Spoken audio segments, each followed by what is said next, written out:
Assalamualaikum warahmatullahi wabarakatuh. Hai rekan-rekan mahasiswa Fakultas Komunikasi dan Desain Arts University kelas 453A dan kelas 453B. Semoga semuanya berada dalam keadaan sehat walafiat. Bersama saya Rita Herlina, dosen mata kuliah Psikologi Komunikasi akan mengulas materi pada pertemuan ke-14 dan ke-15. Tadinya saya mengadakan kegiatan Zoom meeting, namun efektivitasnya dirasa masih kurang. Sehingga kalau hanya untuk mengulas materi menggunakan aplikasi Active Presenter adalah menjadi pilihan yang terbaik. Semoga dengan video ini bisa menjadi masukan dan juga obat rindu bagi kalian yang jauh dari pantauan kami. Dan sebagai wujud tanggung jawab kami sebagai dosen agar bisa selalu memberikan yang terbaik bagi rekan-rekan mahasiswa semuanya. Materi pertama akan mengulas tentang psikologi spiritual, yaitu kecerdasan ruhania atau transcendental intelligence. Sumber buku berasal dari Psikologi Komunikasi, Perspektif Pohon Komunikasi dari Profesor Dr. Nina Wisha. Maksud tujuan saya mengangkat tema ini adalah agar rekan-rekan mahasiswa semuanya mendapatkan pengalaman, pengetahuan yang bersifat spiritual. Materi akan diawali dengan pembagian kecerdasan manusia. Berdasarkan perspektif dunia barat terbagi menjadi 3. Yang pertama adalah kecerdasan intelektual, kecerdasan emosional, dan kecerdasan spiritual. Dipelopori oleh penulis barat yang berpendapat bahwa penjelasan ilmiah sudah lebih dari cukup. Sehingga sesuatu yang bersifat transendental, pemikiran keagamaan, keyakinan akan adanya neraka dan surga atau kehidupan akhirat, dianggap sesuatu yang tidak empiris, di luar otoritas pemikiran ilmiah, dan hanyalah ilusi belaka. Itu menurut perspektif dunia barat. Artinya di sini, kecerdasan intelektual, kecerdasan emosional atau mental, dan kecerdasan spiritual merupakan sebuah realitas dari aktivitas otak dan tidak ada sangkut pautnya dengan kerja Tuhan. Itu pandangannya ya. Nah, kita simak dulu penjelasan spiritual. Ada 2 pandangan tentang spiritual itu sendiri. Spiritual adalah suatu usaha dalam mencari arti kehidupan, tujuan, dan pandangan dalam menjalani kehidupan, bahkan pada orang-orang yang tidak mempercayai adanya Tuhan. Yang kedua, spiritualitas adalah keyakinan dalam hubungan dengan Sang Pencipta.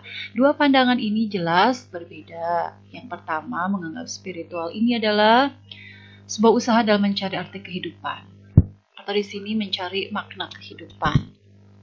Atau keyakinan ya, tapi di sini tidak dikaitkan dengan adanya Tuhan.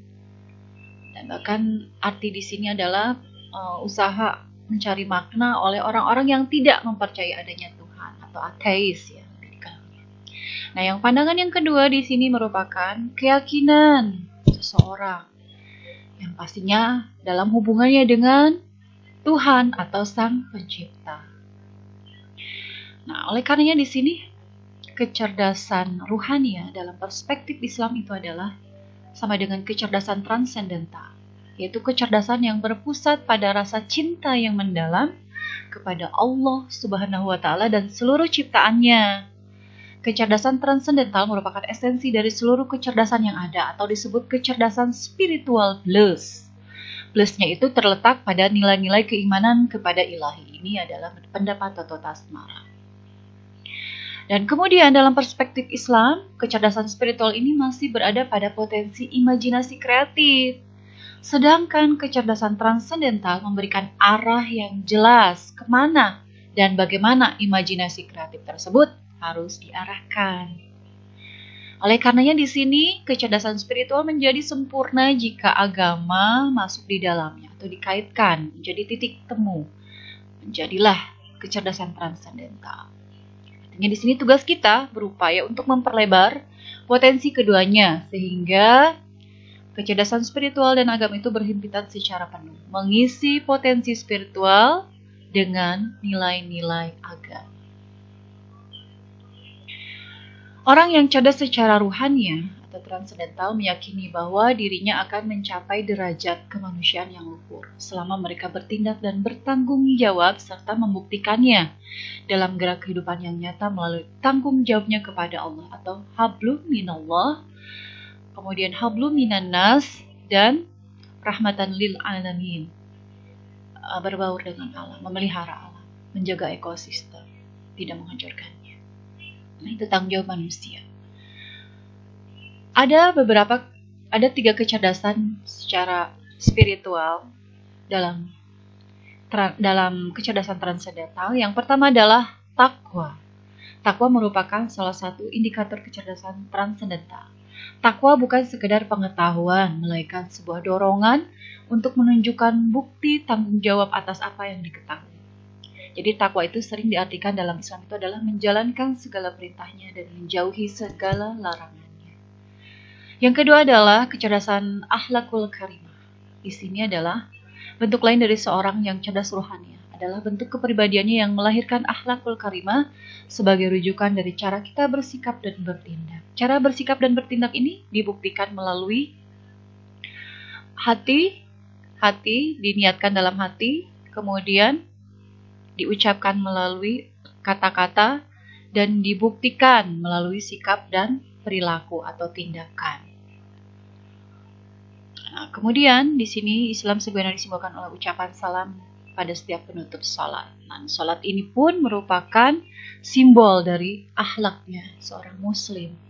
Seorang akan dilihat dari sholatnya akan menentukan akhlak seseorang. Kalau sholatnya khusyuk atau benar, insya Allah perilakunya pun akan terjaga, akhlaknya akan terjaga. Jika sholatnya masih bolong-bolong atau sholatnya masih belum khusyuk, belum benar, nah seringkali kita melihat akan ada hubungannya dengan akhlak seseorang seperti apa.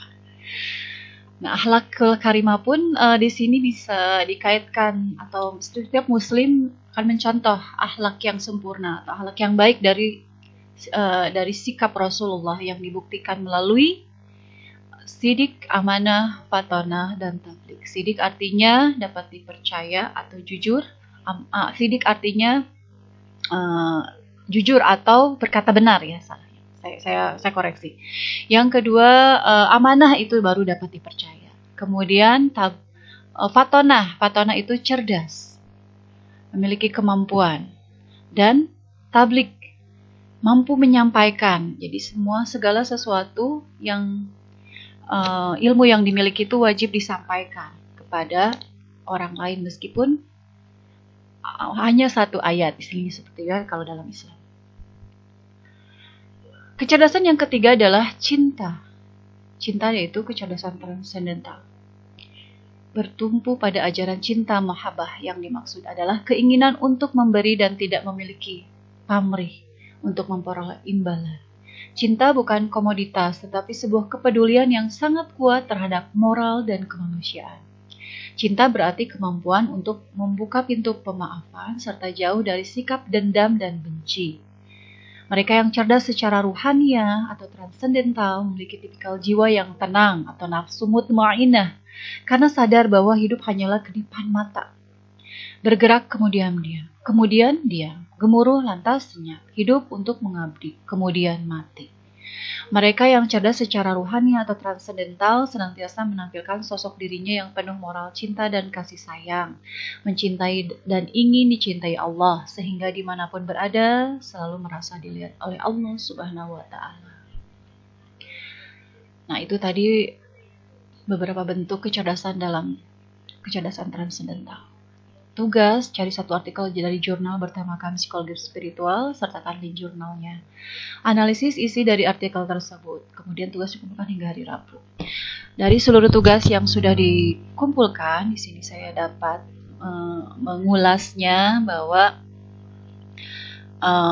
dari semua perintah tersebut, sebagian besar sudah sesuai dengan petunjuk tugas dengan menyertakan link jurnal tersebut. Namun ada masih menyertakan link linknya itu bukan dari jurnal ilmiah tetapi dari blog ya. Masih adalah 1 atau 2 orang, sampai 2 orang maksudnya. Nah, kemudian di sini ya, jurnal ilmiah yang diambil pun kebanyakan tidak diambil dari jurnal komunikasi, melainkan banyak diambil dari jurnal di luar komunikasi seperti agama dan psikologi. Tapi saya sih masih memaklumi karena memang temanya pun berkaitan dengan psikologi dan spiritual ya, sehingga jelas kebanyakan pasti dari bidang tersebut. Namun untuk penelitian ilmu komunikasi ke depan, jurnal-jurnal tersebut haruslah ditentukan berdasarkan jurnal komunikasi. Tapi kalaupun tidak memungkinkan, bisa diambil dari jurnal-jurnal ilmiah bidang lainnya. Itu dibolehkan. Dan ini pun berkaitan dengan maksud dari tujuan saya memerintahkan tugas mencari jurnal. Kenapa? Dan ini adalah sebagai upaya pengenalan sebuah penelitian. Sama juga di tugas ke-15, kalian justru di situ sudah merupakan latihan kecil atau latihan atau praktek kecil ya untuk sebuah penelitian kecil. Dimana nanti dalam sebuah penelitian pasti akan mengambil referensi dari penulis lain yang bersumber dari jurnal-jurnal ilmiah. Khususnya harus diambil dari jurnal-jurnal ilmu komunikasi. Nah, kemudian review berikutnya adalah sebagian besar analisisnya masih belum mendalam. Kebanyakan merangkum atau meringkas dari isi artikel. Ya, jadi masih belum mendalam. Tapi sudah ada sih yang 1-2 orang sudah berusaha untuk menyelangi isi atau menguraikan isi dari artikel tersebut. Jadi saya sangat mengapresiasi apapun. Materi yang akan diulas berikutnya adalah tentang globalisasi teknologi informasi dalam interaksi sosial. Tapi khusus mengenai tema ini tidak akan dibahas secara panjang lebar karena saya yakin kalian sudah paham sekali ya dengan tema ini yang sudah disampaikan dalam mata kuliah pengantar teknologi komunikasi dan informasi di semester lalu. Nah, untuk tema ini saya lebih ingin mengulas tentang tugas yang sudah dibuat oleh rekan-rekan semuanya. Di sini adalah dengan membuat sebuah artikel ringkas di blognya masing-masing. Pilih salah satu tema berikut ini. Jadi kalian semuanya membuat artikel ringkas di blognya masing-masing dengan boleh memilih salah satu tema berikut ini.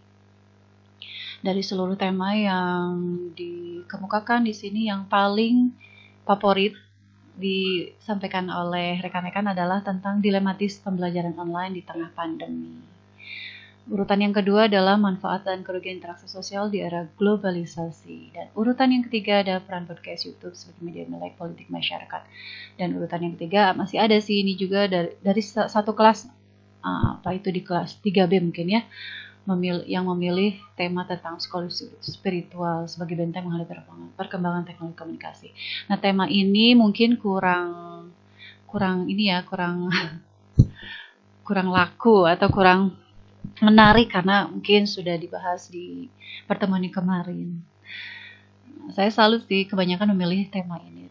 Tentu saja tema ini menjadi menarik karena itu pasti dialami oleh kalian langsung. Kalian sendiri ya, dan saya juga tentunya. Tidak hanya kalian ya mengalami dilematis tentang pembelajaran online ini, saya sendiri pun sebagai pengajar sesungguhnya sangat dilematis itu ya. Ada banyak hal yang ketidakpuasan ketika saya menyampaikan informasi harus seperti apa, sementara banyak sekali keterbatasannya. Oke, kemudian ulasan-ulasannya di sini kita lihat ya di tugas kedua ini. Untuk kelas 453A, dalam pengumpulannya melalui WhatsApp group, hampir seluruhnya ya, dari 21 mahasiswa, 20 orang mengirimkan artikelnya atau linknya, nama dan NIM-nya di WA group. Tapi kenyataannya di si akad atau web hanya yang upload itu hanya 16 orang, sehingga sangat sayang sekali ya kalau secara absensi saya oke lah saya absenkan 20 orang itu, tapi untuk menilai artikelnya itu tetap harus disiarkan gitu ya. Padahal kan saya yakin sudah paham banget gitu ya bagaimana cara upload atau masuk ke si akad ini. Kemudian yang 3B juga sama, di webnya, WhatsApp grupnya absensi atau masuk 16 orang dari jumlah mahasiswa 19 orang. Sementara di webnya itu hanya 12 orang yang masuk, sehingga ya sisanya mohon maaf tidak bisa saya nilai, tapi saya absenkan tetap ya yang 16 orang itu. Oke, di sini beberapa yang harus saya ulas adalah sebagian besar isi artikelnya sudah memuat susunan, pendahuluan, pembahasan, dan kesimpulan. Ada juga sih yang tidak menyebutkan, ini adalah pendahuluan, pembahasan, kesimpulan, tapi isinya itu memang berisikan pendahuluan, pembahasan, kesimpulan, dan data pusat. Saya masih membenarkan, saya masih menilai, asalkan isinya masih bagus gitu ya, saya pasti akan menilai dengan nilai yang sesuai gitu. Tapi ada juga yang mengikuti prosedur, dia menuliskan pendahuluan dulu, kemudian ini adalah pembahasannya, kesimpulan, dan data pustakanya. Ada ya yang memang sesuai, nah ini berarti yang mengikuti susunan artikel atau perintah saya. Dan ada juga yang antara pendahuluan ditulis lagi sebelumnya adalah latar belakang lalu pendahuluan. Padahal pendahuluan itu adalah latar belakang. Dalam sebuah artikel susunannya memang seperti ini. Ini sudah baku umum gitu ya. Dalam sebuah artikel itu. Namun tulisan-tulisan yang kalian sampaikan itu sifatnya masih bersifat penelitian kecil, pemula gitu ya, masih latihan lah ya, tahap latihan. Karena penelitian sesungguhnya itu harus tidak bisa cuma 1 minggu atau 3 hari, apalagi kan kalian 3 hari ya, 2 hari sampai 3 hari waktunya. Karena penelitian sesungguhnya itu minimal bisa dilakukan 3 bulan gitu ya, kemudian 6 bulan, dan lebih dari 1 tahun pun banyak. Sehingga observasinya tidak cukup sebentar. Nah ini kan latihan, karenanya tugas 14, di tugas 14 itu saya mempersilahkan kalian mencari contoh artikel atau tulisan ilmiah orang lain dulu. Nah untuk sekarang, untuk di tugas yang ke-15 ini, kalianlah yang sebagai penulisnya gitu. Tapi itu pun masih dalam tahapan latihan. Yang kemudian nanti saya yakin akan sangat berguna dan bermanfaat pada saat semester ke depan gitu ya, kalian akan memasuki tahap penelitian ilmiah untuk skripsi. Nah, latihan-latihan kecil ini sangat diperlukan. Dan biasanya banyak sekali penelitian-penelitian itu akan berkaitan dengan psikologi komunikasi, psikologi spiritual, psikologi sosial. Oke. Berikutnya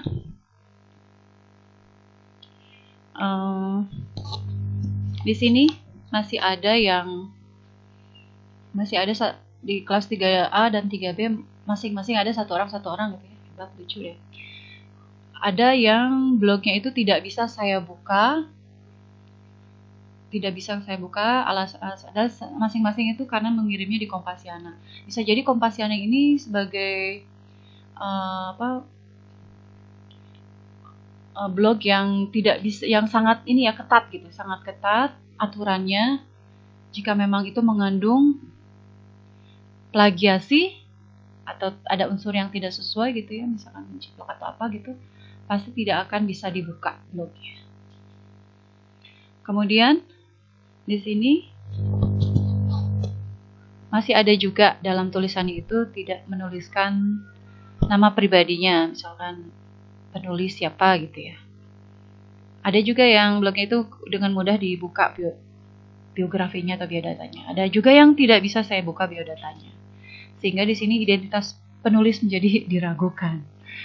Oke, ke depan berarti blognya harus bisa ini ya, lebih diatur lagi gitu. Dari hal biodatanya juga, kalau ketika menulis ya tuliskanlah ini adalah tulisan Anda pribadi, bukan tulisan menjiplak atau tulisan. Demikian seluruh ulasan telah saya sampaikan.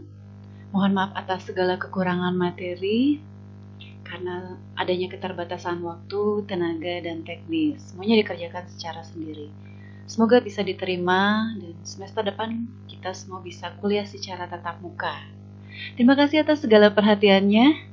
Wassalamualaikum warahmatullahi wabarakatuh.